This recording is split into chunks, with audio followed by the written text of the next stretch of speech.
आंतरजातीय वयस्क दिवस उपलक्षे सुंदर सरल एवं संक्षिप्त ओडिया रचना।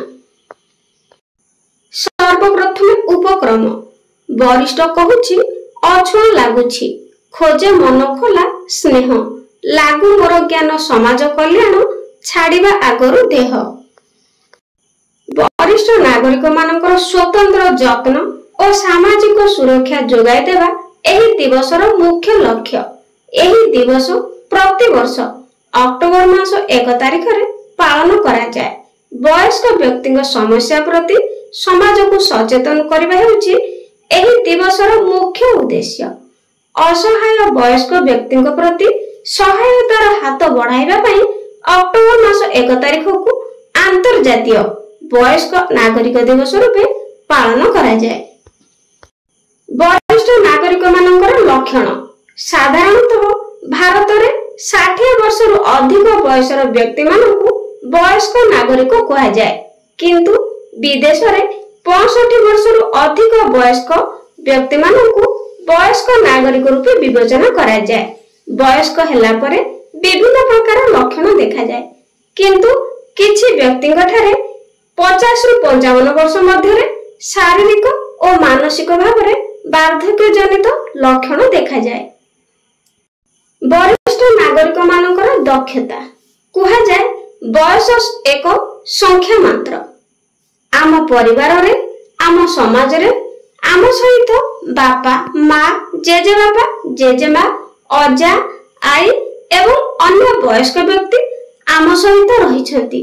एमाने हेउछंती आम पई कीर्ति स्तंभ।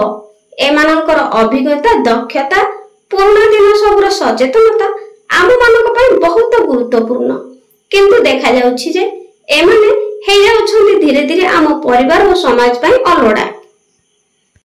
वरिष्ठ नागरिक दिवस पालनर मुख्य लक्ष्य आम समाज रे वयस्क नागरिक मानकर अवदान को केबा अस्वीकार करि परिबो।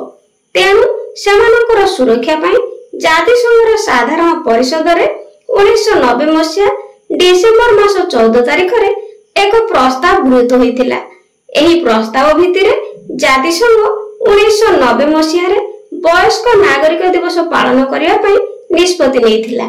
एही निष्पत्ति अनुसार 1991 मसिया ठारू विभिन्न देश अक्टोबर मास 1 तारिख रे एही दिवस पालन करि आसुछि। वरिष्ठ नागरिकों पई सेवा वृद्ध जन को साहाय्य सम्मान सेवा और सुरक्षा देवा आमर कर्तव्य। सेमानक पई भल चिकित्सा उपलब्ध करबा अत्यंत जरूरी। घर एवं साधारण स्थान मानकु वयस्क व्यक्ति मानकु सुहाइबा भली करबा आवश्यक। डिजिटल युग रे सेमानकु विभिन्न साधन सह जोड़िबा द्वारा सेमाने बंधु और परिवार सह जोड़ी होई पारिबे। सेमानकु निष्पत्ति नेबा प्रक्रिया रे शामिल करबा आवश्यक। एथि सहित नीति प्रणयन समय रे सेमानक प्रति ध्यान दिया जिबा आवश्यक। चलित वर्ष आंतरजातीय वृद्ध दिवसर थीम रहिछि स्थानीय एवं वैषयिक परिवर्तन प्रक्रिया रे वयस्कों सक्रिय योगदान। वृद्ध लोकों कल्याण सुरक्षा एवं आकांक्षार आवश्यकता रहिछि, जहा फल रे समाज रे सामग्रिक विकास संभव होई परिबो। शेष कथा वयस्क व्यक्ति जीवन मूल्यबोधरु नुआ पीढ़ी प्रेरणा पाई थाए, किंतु बयस वृद्धि हेतु सेमानक स्वास्थ्य समस्या एकाकीपन आर्थिक असुरक्षा एवं केबे केबे अवहेलार सम्मुखीन हुअन्ति। तेणु एही दिन आम मने पकाई दिए वृद्ध जन को समस्त प्रकार सेवा जोगाई देबा आमर समस्तଙ୍କର दायित्व। तो पिला माने वीडियो केमति लागला कमेंट रे निश्चित जणाइबो। Thank you.